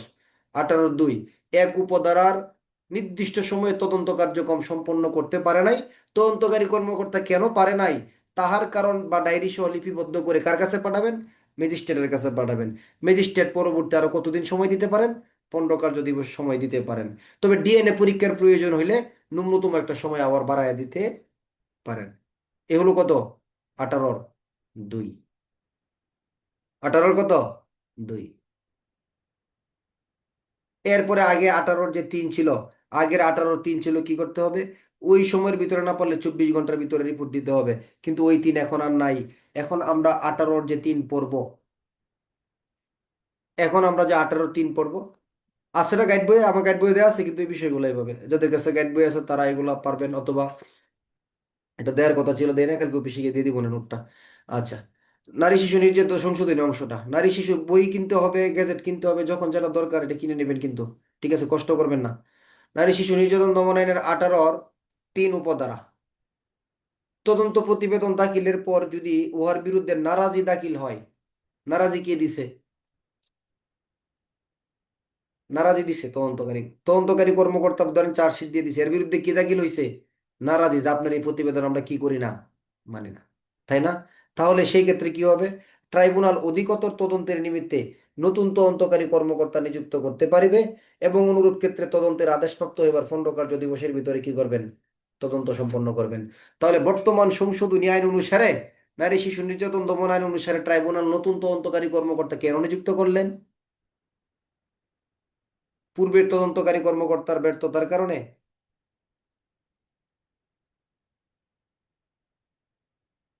তদন্তকারী কর্মকর্তার অবহেলার কারণে, নাকি নারাজির কারণে? তদন্ত প্রতিবেদনের বিরুদ্ধে যদি নারাজি পড়ে, তাহলে ট্রাইব্যুনাল নতুন তদন্তকারী কর্মকর্তা নিযুক্ত করবেন। তিনি কতদিনের ভিতরে তদন্ত সম্পন্ন করবেন? 15 কার্য দিবসের ভিতরে তদন্ত কার্যক্রম সম্পন্ন করবেন। 18-র কত এটা? 3। 18-র একের ক 15 কার্য দিবস, হাতে নাতে। খ, হাতে নাতে ধরতে পারে নাই, 30 কার্য দিবস। 18-র দুই উপধারা, তদন্ত নির্দিষ্ট সময়ে এক উপধারায় না পারলে ট্রাইব্যুনাল পরবর্তী আরো 15 দিন সময় দিবেন কার্য দিবস, তবে ডিএনএ পরীক্ষার জন্য সময় বাড়াইতে পারেন। 18-র তিন, তদন্ত প্রতিবেদন দাখিল করার পর যদি এর বিরুদ্ধে নারাজি কোনো পড়ে যায়, তাহলে তদন্তকারী কর্মকর্তা পরিবর্তন করে নতুন তদন্তকারী কর্মকর্তা দিবেন। তিনি 15 কার্য দিবসের ভিতরে মামলার তদন্ত কার্যক্রম কি করবেন? সম্পন্ন করবেন। তদন্ত কার্যক্রম সম্পন্ন করবেন। কত গেল? 18-র তিন। নারী শিশুর 4 এবং 5 বাতিল। 4 এবং 5 কি? বাতিল। এগুলো আমরা পড়বো না এখন আর। 4-5 কি করা হয়েছে? বিলুপ্ত করা হয়েছে। তাহলে 18-র 4-5 যদি বিলুপ্ত করা হয়, আমরা সরাসরি চলে যাব কোথায় এখন? 18-র 6, নাকি? ভুল বলতেছি? 18-র 6 যাব না, চলে যাব আমরা 18-র কত দ্বারা? 6 উপদ্বারা। তাহলে যদি তদন্ত সংক্রান্ত প্রশ্ন লিখতে হয়, তাহলে আমরা কি আর 4-5 লিখতে পারবো কোনো কিছু? নাকি বিলুপ্ত লিখবেন? বিলুপ্ত কথাটা লেখা দরকার না? দরকার কি না? অসম্ভব। এই কাজটা বলেও করেন না যে বিলুপ্ত আপনি লেখা শুরু করে দিয়েছেন খাতার ভিতরে, যে 4-5 বিলুপ্ত করা হলো। তাহলে বেজাল আছে কিন্তু আবার। আচ্ছা, এখন আসেন, তাহলে 6 আমরা কি করব? 1-এর উল্লেখিত সময়সীমা, 2-3-এর অধীনে বর্ধিত সময়সীমার মধ্যেও যদি তদন্ত কার্যক্রম সম্পন্ন করা না যায়, এর যে ব্যাখ্যাগুলো দাখিল করছে তদন্তকারী কর্মকর্তা, এই তদন্ত সংক্রান্ত ব্যাখ্যা যদি পর্যালোচনায় মনে হয়, ম্যাজিস্ট্রেট যদি এই সিদ্ধান্ত উপনীত হন যে নির্দিষ্ট সময়ের ভিতরে তদন্ত সম্পন্ন করতে না করার কারণ এই কর্মকর্তাই দায়ী, তাহলে তার অদক্ষতা অসদাচরণ বলিয়া গণ্য হবে, এবং এটা তার বার্ষিক গোপনীয় অনুবেদনে লিপিবদ্ধ করা হবে, চাকরির বিধিমালা অনুসারে এটা ওই আগের 6-এর মতোই। আগের যে 6 ছিল কি আছে, এটার মতোই আছে। তাহলে নারী শিশু নির্যাতন দমন আইনের 18-6 যে তদন্তকারী কর্মকর্তার বিরুদ্ধে ব্যবস্থা নেওয়া হবে, এটা কি 1 উপধারার ব্যর্থতার জন্য, 2 উপধারার ব্যর্থতার জন্য, নাকি 3 উপধারার ব্যর্থতার জন্য, নাকি সব কয়টাই সঠিক? সব কয়টার জন্যই সঠিক। 1-এর তদন্তকারী কর্মকর্তার ভুল, 2-এর বর্ধিত সময়ের ভিতরেও পারে নাই, 3-এ নতুন তদন্তকারী কর্মকর্তা বর্ধিত সময়ের ভিতরেও পারে নাই। ম্যাজিস্ট্রেট দেখছে এটা তার নিছক অবহেলা, এটা তার অদক্ষতা অসদাচরণ, এই জন্য এটা তার বিরুদ্ধে ব্যবস্থা নেওয়ার জন্য কর্তৃপক্ষকে আদেশ দেওয়া হবে। তার গোপনীয় প্রতিবেদন এটা কি করা হবে? নথিভুক্ত করা হবে। হ্যাঁ, 18 কত দ্বারা? 6 দ্বারা। 18-7, সেই আগেই 18-7-এর মতোই আছে। ট্রাইব্যুনাল ন্যায় বিচারের সাথে আসামিকে সাক্ষী করতে পারেন। ফৌজদারি কার্যবিধি আইনের 173-এর কত? 173-এর ক্ষয়ের 6, নাকি সোহেল রানা ভাই? 173-এর ক্ষয়ের 6 না? ভুলে গেছেন? ফৌজদারি মামলা তদন্তের সময়সীমা 173-এর ক্ষয়ের 6, নারী শিশু নির্যাতন দমন আইনের কত? 7 দ্বারা। ন্যায় বিচারের স্বার্থে কি করতে পারেন? আসামিকে সাক্ষী করতে পারেন। ট্রাইব্যুনালের ক্ষমতা আছে তদন্ত প্রতিবেদন পাওয়ার পর। নারী শিশু নির্যাতন দমন আইনের 18-8, এটা ছিল আগে কি? আপনি তদন্তকারী কর্মকর্তা কামরুল ইসলাম, আপনি কি করছেন? লাভবান হওয়ার উদ্দেশ্যে অবৈধভাবে গুরুত্বপূর্ণ সাক্ষীদেরকে পরীক্ষা করেন নাই, মেডিকেল পরীক্ষা করেন নাই, সঠিক তথ্য সংগ্রহ করেন নাই, আলামত করেন নাই, ডিএনএ টেস্ট না করে কি করছেন? আসামিকে সাক্ষী করে প্রতিবেদন দিয়ে দিয়েছেন। কে এটা? কি পুলিশ পারে এটা? পারে না। এখন তদন্তকারী কর্মকর্তার দায়ী ছিল এটা। এখন বলছে তদন্তকারী কর্মকর্তা অথবা কে, তার ঊর্ধ্বতন অফিসার যারা আছেন তাদের নির্দেশে দুইজনকে কি করছে এখানে পেঁচায় দিচ্ছে। মানে আগে এই নারী শিশু নির্যাতন দমন আইনের তদন্তকারী কর্মকর্তার যদি কোনো ভুল ত্রুটি হইতো, তাহলে নারী শিশু নির্যাতন দমন আইনের যে 18-র যে 8 উপধারা ছিল, এই নারী শিশু নির্যাতন দমন আইনের 18-র 8 উপধারাতে তদন্তকারী কর্মকর্তাকে কি করা হইতো? তার অদক্ষতা অসদাচরণ হইতো, তার বিরুদ্ধে ব্যবস্থা দেওয়ার জন্য নিয়ন্ত্রণকারী কর্মকর্তাকে বলা হইতো। এখন এসে বলতেছে যে তদন্তকারী কর্মকর্তা, এই শব্দগুলোর পর তদন্তকারী কর্মকর্তা নিজে বা তাহার ঊর্ধ্বতন কোনো পদের কর্মকর্তার নির্দেশে যদি হয়, তাহলে সেই ক্ষেত্রে কি করতে হবে? তদন্তকারী কর্মকর্তা বা ঊর্ধ্বতন কর্মকর্তা উভয়েরই কি হবে? অসদাচরণ হবে। আপনি কামরুল ইসলাম, আপনি মামলার আয়ু সাব ইন্সপেক্টর তদন্ত করতেছেন, এই মামলার সার্কেল অফিসার অথবা আপনার সুপারভিশন অফিসার, তদারকি অফিসারকে, ধরেন আপনার একজন এসপি, হ্যাঁ, অথবা একজন এডিশনাল এসপি, সে নির্দেশ দিচ্ছে যে তুমি কি করো, তাকে সাক্ষী করে দাও। তাহলে 18-8 দায়টা এখন কার গেছে? তদন্তকারী কর্মকর্তা অথবা তার ঊর্ধ্বতন কর্তৃপক্ষ যারা আছেন না, বা সুপারভিশন অফিসার, তাদের উভয়ই যদি এরকম হয়ে থাকে, সাক্ষীদেরকে পরীক্ষা করে নাই, আলামত সংগ্রহ করে নাই, ডিএনএ টেস্ট করে নাই, মেডিকেল পরীক্ষা করে নাই, আসামিকে কি করে ফেলছে? সাক্ষী করে রিপোর্ট দিয়ে দিছে, তাহলে উভয়ের কাজটাই অদক্ষতা ও সদাচরণ হিসেবে কি হবে? গণ্য হবে। তাহলে 18-8 পরিবর্তন আছে নাকি? কি পরিবর্তন? এখানে শুধু তদন্তকারী কর্মকর্তার পরিবর্তে সে নিজে বা তার ঊর্ধ্বতন কর্মকর্তার নির্দেশে, এই শব্দটা এখানে কি হবে? যুক্ত হবে। আর 9 যেটা আছে আগেই, ট্রাইব্যুনাল কি করতে পারেন? কোনো ব্যক্তির আবেদনের প্রেক্ষিতে বা কোনো তথ্যের প্রেক্ষিতে তদন্তকারী কর্মকর্তা পরিবর্তন করে অন্য তদন্তকারী কর্মকর্তাকে কি করতে পারেন? নিয়োগ করতে পারেন। এখানে ট্রাইব্যুনাল বা ম্যাজিস্ট্রেট উভয়ে পারবে। অর্থাৎ কোনো ব্যক্তির আবেদনে বা তাদের ইচ্ছায় কি করতে পারেন? তদন্তকারী কর্মকর্তাকে পরিবর্তন করতে পারেন এবং নিয়োগ সংশ্লিষ্ট কর্তৃপক্ষকে নির্দেশও দিতে পারেন। আর 9-এর এখানে আবার একটা 10 আসছে। 18-র কত? 18-র 10। 18-10 কি করতে হবে? এটা সহজে, তদন্তকারী কর্মকর্তাকে আপনি পরিবর্তন করতে পারবেন না। কোন মামলার তদন্তকারী কর্মকর্তা? যদি নারী শিশু 9-1-এর 9-এর ঘটনা হয়। তার মানে কি, যে 9 ধারার অধীনে মামলা তদন্ত করার সময় প্রশাসনিক আদেশে কোনো তদন্তকারী কর্মকর্তাকে কি করা যাবে না? বদলি করা যাবে না। তাহলে দর্শন সংক্রান্ত মামলার তদন্তকারী কর্মকর্তাকে কি করা যাবে না? কোনো প্রশাসনিক আদেশে তাকে কি করা যাবে না? বদলি করা যাবে না এই মামলা তদন্ত করার সময়। তাহলে কত? 10 পর্যন্ত। তাহলে 10 পর্যন্ত হলো নাই কয়টা? দুইটা। কি কি এটা? 4 5। পারবেন? পারা যাবে? তা আমি একবার বলি, এখন সহজ হয়ে যাবে, এখন কিন্তু সহজ হবে। 18 ক, হাতে নাতে ধৃত হলে বা কোনো ব্যক্তি ধরে পুলিশের কাছে নিয়ে আসলে 15 কার্য দিবসে তদন্ত সম্পন্ন করবেন। 18 খ, হাতে নাতে ধৃত না হওয়ার ক্ষেত্রে 30 কার্য দিবসে তদন্ত কার্যক্রম সম্পন্ন করবেন। 18-2, 1 ক, খ উপদ্বারা নির্দিষ্ট সময়ে যদি না পারেন তাহলে তার কারণ ডায়েরিতে লিপিবদ্ধ করে প্রতিবেদন দাখিল করবেন। প্রতিবেদনের প্রেক্ষিতে ম্যাজিস্ট্রেট তাকে সময় দিবেন 15 কার্য দিবস। তবে ডিএনএ পরীক্ষার জন্য হলে সময় আবার বাড়াইতে পারবেন। এরপরে হলো কত? 18-3, তদন্ত প্রতিবেদন দাখিল করার পর যদি নারাজি দেওয়া হয় তাহলে তদন্তকারী কর্মকর্তা পরিবর্তন করে নতুন তদন্তকারী কর্মকর্তাকে 15 দিন সময় দিবেন তদন্ত করার জন্য। তাই না? কত? 3। 4 5 বাতিল। 1 2 3-এর তদন্তকারী কর্মকর্তা নতুন পুরাতন যেই হোক না কেন তাদের নির্দিষ্ট সময় বা বর্ধিত সময়ের ভিতরে তদন্ত কার্যক্রম সম্পন্ন না করার জন্য যদি তার অবহেলা হয়ে থাকে তাহলে এটা তার অদক্ষতা ও সদাচরণ বলে গণ্য হবে এবং তার বিরুদ্ধে ব্যবস্থা নেওয়ার জন্য কর্তৃপক্ষকে আদেশ দেওয়া হবে, তার সার্ভিস বুকে লিপিবদ্ধ করা হবে।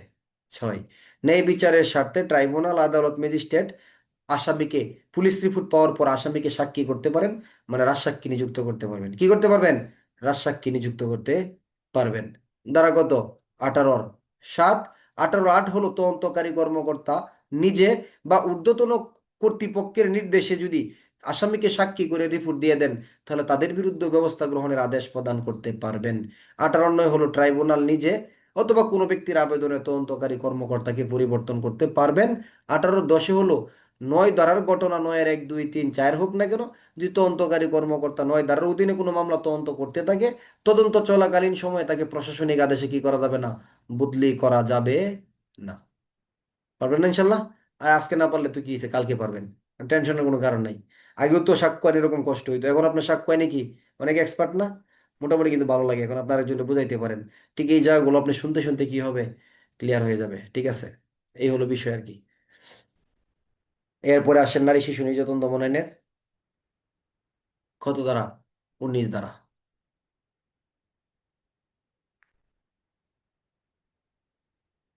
19 ধারার আলোচনার বিষয়বস্তু কিন্তু জামিন সংক্রান্ত বিধান। মূলত কি বিধান? নারী শিশু নির্যাতন দমন আইনে যে জামিন সংক্রান্ত বিধানটা, এটা কিন্তু নারী শিশু নির্যাতন দমন আইনের 19 ধারার আলোচনার একটা গুরুত্বপূর্ণ অংশ। 19-2 3 4 এগুলো হলো জামিন সংক্রান্ত বিধান। আর নারী শিশু নির্যাতন দমন আইনের 19-1 আলোচনাটা আছে, এটা সাধারণত এখানে আগেরটাই রয়ে গেছে, আপসযোগ্য। এই আইনের অধীনে সকল অপরাধ কি হবে? আমলযোগ্য হবে। এবং 11 যৌতুকের জন্য যে অপরাধটা আছে এটা কি হবে? এটা আপসযোগ্য বা মীমাংসাযোগ্য হবে। বুঝছেন? তাহলে নারী শিশু সকল অপরাধ কি? অপহরণ আমলযোগ্য, এসিড নিক্ষেপ আমলযোগ্য, ধর্ষণ আমলযোগ্য, আত্মহত্যার প্ররোচনা আমলযোগ্য, বিবাহের প্রলোভনে যৌনকর্ম যা আছে সব কি? অর্থাৎ নারী শিশু সকল অপরাধের জন্য বিনা পরোয়ানায় গ্রেপ্তার করা যায়, মামলাও করা যায়। তবে একটা অপরাধ আমলযোগ্য হইলেও কি আছে আবার? মীমাংসা। যে তোমরা স্বামী স্ত্রী কেন এরকমটা করতেছো, মীমাংসা হয়ে যাও। তাই না? 11 কত গ? আপসযোগ্য। তাই না? 11 কি? আপসযোগ্য হবে। এটা হলো 19-এর কত দ্বারা? 1 দ্বারা। 19-2 হলো এই আইনের অধীনে নারী শিশু নির্যাতন দমন আইনের যে অপরাধ আছে এই অপরাধের ক্ষেত্রে শাস্তিযোগ্য অপরাধ সংগঠনে জড়িত অথবা প্রত্যক্ষভাবে অভিযুক্ত কোনো ব্যক্তিকে জামিনে মুক্তি দেওয়া যাবে না। শাস্তি হইতে পারে অথবা প্রত্যক্ষভাবে জড়িত আছে, তাকে কি জামিনে মুক্তি দেওয়া যাবে? জামিনে তাহলে প্রত্যক্ষভাবে অপরাধের সাথে জড়িত বা শাস্তিযোগ্য এমন কোনো ব্যক্তিকে জামিনে মুক্তি দেওয়া যাইবে না। কেন দেওয়া যাবে না? 2টা কারণে দেওয়া যাবে না। তাহাকে মুক্তি দেওয়ার আবেদনের উপর যদি অভিযোগকারী পক্ষকে শুনানোর সুযোগ দেওয়া নেওয়া হয় এবং তার বিরুদ্ধে আনিত অভিযোগে যদি তিনি দোষী সাব্যস্ত হওয়ার যুক্তিসঙ্গত কারণ আছে বলে ট্রাইব্যুনাল সন্তুষ্ট হন। তাহলে একটা বিষয় কি, সকল অপরাধীর জামিনের ব্যবস্থা আছে না? মৃত্যুদণ্ড হইতে পারে, জামিনের ব্যবস্থা আছে আছে কি না? সব আছে। 19-2 বলতেছে 2টা না আছে কিন্তু। তা আরো সহজে বলি যে নিম্নের 2টা কারণে কি করা যাবে না? এই নারী শিশু নির্যাতন দমন আইনে শাস্তিযোগ্য বা প্রত্যক্ষভাবে জড়িত ব্যক্তিকে মুক্তি দেওয়া যাবে না জামিনে। কেন? ধরেন যে ব্যক্তি অপরাধের সাথে জড়িত তার নাম কি? ধরেন তার নাম হলো করিম। এখন করিমকে কেন মুক্তি দেওয়া যাবে না? করিম যে জামিনের আবেদন করছে, এটা কি করছে না বিরোধী পক্ষ জানেই না, তাই না? তাহলে এই যে তাহাকে মুক্তি দেওয়ার আবেদনের উপর অভিযোগকারী পক্ষকে শুনানির সুযোগ দেওয়া হয়েছে না, বিরোধী পক্ষকে জানেই না যে সে জামিনের আবেদন করছে, তাদেরকে শুনানির কোনো কি দেওয়া হয় নাই, সুযোগ দেওয়া হয় না। আর এটা কি ট্রাইব্যুনাল মনে করছে এই করিম প্রকৃত পক্ষেই দর্শন করছে, প্রকৃত পক্ষেই অপহরণ করছে, সে শাস্তি পাবে, তাহলে তাকে কি দেবো না, জামিনে মুক্তি দেওয়া হবে না। তাহলে নারী শিশুর 19-2 দ্বারায় কয়টা কারণে মুক্তি দেওয়া হবে না? দুইটা কারণে। প্রকৃত তার জামিনের আবেদনের উপর অভিযোগকারী পক্ষকে শুনানির সুযোগ দেওয়া হয় নাই, আর হলো প্রকৃত পক্ষে সে দোষী হবে বলে বিশ্বাস করার, সন্তুষ্টি অর্জন করার যথেষ্ট কি আছে, কারণ আছে। কয়টা? এ হলো 19-2 ক ক। 19-3 বলতেছে আবার কি করা যাবে, যে আপনার 2 উল্লেখিত কোনো নারী বা শিশু হইলে, যে 2 এদেরকে জামিনে মুক্তি দেওয়া যায় না, আবার দেওয়া যাবে কেন? নারী হলে, শিশু হলে, অসুস্থ হলে এদেরকে আবার কি দেওয়া যায়? যদিও বা অপরাধের সাথে জড়িত হওয়ার সম্ভাবনা আছে, অভিযোগকারীকে শুনানির সুযোগ দেওয়া হয় নাই, কিন্তু তারপরেও কি করা যাবে, জামিনে মুক্তি দেওয়া যাবে। তাহলে 19-2 দ্বারা এক তো কড়াকড়ি নিয়ম, তাদের জামিনে মুক্তি দেওয়া যায় না, কিন্তু এদেরকে আবার কেন মুক্তি দেওয়া যাচ্ছে? 19-3 এসে বলতেছে সে নারী হয়ে গেছে, শিশু কিংবা শারীরিকভাবে অসুস্থ, তাহলে তাদেরকে মুক্তি দিলে যদি ন্যায় বিচারে কোনো সমস্যা না হয়, তাহলে ট্রাইব্যুনাল তাদেরকে জামিনে মুক্তি প্রদান করতে পারে। তার মানে কোনটাকে প্রাধান্য দিছে এখানে দেখছেন? ফাইনালি কিন্তু জামিন দিয়ে দিবে, আইনে এমন একটা ফাঁক রেখে দিছে, কি করবে, জামিন দিবেই দিবে। এরকম এরকম করে দিছে না? নারী দেখাইছে, শিশু দেখাইছে, অসুস্থ দেখাই দিছে, দেখা জামিনে মুক্তি চলে গেছে। যেমন কি ফৌজদারি 497-এর 1 কি, জামিনে মুক্তি দেওয়া যাবেই না। দেওয়া যাবে? যাবে না। তবে দেওয়া যাবে, মৃত্যুদণ্ড, যাবজ্জীবন কারাদণ্ড হইলে আর দেওয়া যাবে না। তো তাদেরকেও দেওয়া যাবে কেন? নারী, শিশু, 16 বছরের কম অথবা অসুস্থ, তখন আবার তাকে কি করছে, জামিনে মুক্তি দিয়ে দিছে। এই জন্য জামিনে মুক্তি হয়ে যায় না। এই পুলিশ অফিসার দুঃখ প্রকাশ করলো, আমরা এত কষ্ট করে আসামি ধরি, আমরা এত কষ্ট করে কাজ করি, আমরা একদিক দিয়ে আসামি পাঠাই, আরেক দিক দিয়ে তারা জামিনে বেরিয়ে পড়ে, তাই কি না? এরকমটা না? তাহলে পুলিশের যে লোকটা জামিনে চলে আসবে, সে তো এসে পরের দিন পুলিশের নাকের ডগা দিয়ে ঘুরবে, দেখলে কি করবে, ব্রো কুচকাপে থাকে, তাই না? এরকম না একটা প্রেক্ষাপট? তাহলে সেই ক্ষেত্রে এটা রাষ্ট্রীয় সমন্বয় হইতে হবে, আইন বিভাগ শাসক বিভাগের সাথে বিচার বিভাগের একটা কি করতে হবে, একটা সমন্বয় থাকতে হবে। জামিন প্রদানের ক্ষেত্রে অবশ্যই অবশ্যই কি করতে হবে, অপরাধের মাত্রা এবং তার বিষয়গুলোর দিকে লক্ষ্য রাখা আসলেই উচিত এটা। আচ্ছা, নেন নারী শিশু নির্যাতন দমন আইনের 19-4। তাহলে 19-1 কি সকল অপরাধ আমলযোগ্য, আর যৌতুকটা কি যোগ্য, আমলের অযোগ্য নাকি? যৌতুকের 11 আমলযোগ্য, আমলের অযোগ্য নাকি? না। জামিনযোগ্য না, আপোষযোগ্য। কি যোগ্য? আপোষযোগ্য, মীমাংসাযোগ্য। 2 হলো অপরাধের সাথে জড়িত প্রত্যক্ষভাবে অথবা শাস্তি পাইতে পারে এমন ব্যক্তিকে জামিনে মুক্তি দেওয়া যাবে না। কেন? নিম্নের 2টা কারণে। অভিযোগকারী পক্ষকে শুনানির সুযোগ দেওয়া না হলে, 19-2 খতে কি, শাস্তি পাওয়ার মতো যথেষ্ট কারণ থাকলে। তিনি বলতেছে 2 এদেরকেও জামিনে মুক্তি দেওয়া যাবে নারী শিশু হলে, অসুস্থ হলে, তাদেরকে মুক্তি দিলে কি হবে না, ন্যায় বিচারের কোনো ক্ষতি হবে না। পরে আবার ঠিকই শাস্তি দেওয়া হবে, কিন্তু এখন ন্যায় বিচার বিঘ্নিত হবে না। 19-4 বলতেছে আবার কি করা যাবে, 2 উপধারার উল্লেখিত ব্যক্তি যারা আছে এরা ব্যতীত অন্য অন্য অপরাধ সংগঠন, মানে কি একদম প্রত্যক্ষভাবে জড়িত এরকম বোঝাও যাচ্ছে না, জামিনে মুক্তি দেওয়া ন্যায়সঙ্গত হবে এরকমও মনে করতেছে, তাহলে ট্রাইব্যুনাল তাদের কারণ লিপিবদ্ধ করে তাদেরকে কি করতে পারে, জামিনে মুক্তি দিতে পারে। বুঝছেন? তাহলে 19-2 দ্বারা না একটু কম, মানে প্রত্যক্ষভাবে শাস্তি পাবে, প্রত্যক্ষভাবে এরকম মনে হচ্ছে না। তাহলে ট্রাইব্যুনাল সন্তুষ্ট হলে ন্যায় বিচারের স্বার্থে কি করতে পারে, তাদেরকে আবার জামিনে মুক্তি দিতে পারে। তাহলে 19-2 জামিনে মুক্তি দিতে পারে না, 2 ব্যক্তিগুলাকে আবার 3 দিতে পারে। আর 2 ছাড়া অন্য অন্য ব্যক্তি যারা আছে তাদেরকে আবার 4 দ্বারাই কি করতে পারে, জামিনে মুক্তি দিতে পারে। কি বার আজকে? শুক্রবার। কালকে শনিবার, কালকে আপনাদেরই ক্লাস আবার না? তা আজকে এই পর্যন্ত থাক, তাহলে 20 দ্বারা আবার বড় অনেকগুলা কথা পড়তে হবে। পারবেন? কষ্ট হয়ে যাবে না? আচ্ছা, অল্প করে নেন, সমস্যা নেই, 2-4-5টা মাইনরিটি পড়লে দেখবেন স্ট্রং হয়ে গেছে ইনশাল্লাহ, ঠিক আছে? আসল মাইনরিটি তো 6-7টা: নারী শিশু আইন, শিশু আইন, অস্ত্র আইন, মাদকদ্রব্য, সাইবার, সড়ক পরিবহন, ঠিক আছে, মানব পাচার। মূল আইনই তো হচ্ছে এই কয়টা, ঠিক আছে? আর 2-4টা মাইনরিটি আছে, এগুলা এই জুয়া আইন, পর্নোগ্রাফি আইন, এগুলা একদিনে 3-4টা পড়া যায়, ঠিক না? একদিনে 2-3টা মাইনরিটি পড়া যায়, কোনো বিষয় না কোনো। আচ্ছা, তাহলে আজকে এই পর্যন্ত, কালকে 20 থেকে শুরু করবো ইনশাল্লাহ, ঠিক আছে? কালকে 20 থেকে শুরু করে দিই, কত দূর যাওয়া যায়। প্রায় শেষ, চেষ্টা করবো শেষ করে দেওয়ার জন্য, নাহলে একটু থাকবে। এই আইন শেষ করে, নারী শিশু আইন শেষ করে আমরা শুরু করবো কি আইন? ইনশাল্লাহ বলেন তো, কি আইন শুরু করা যেতে পারে নারী শিশু আইন শেষ করে? তো আপনারা লেখেন তো দেখি, আপনারা নারী শিশু পরে কোনটা পড়ো, আমার মাথায় আসতেছে না যে আমি কোনটা পড়াবো। নারী শিশু আইনের পরে কি পড়বো? কোন আইন পড়তে চান লেখেন। মাদক, অস্ত্র, শিশু,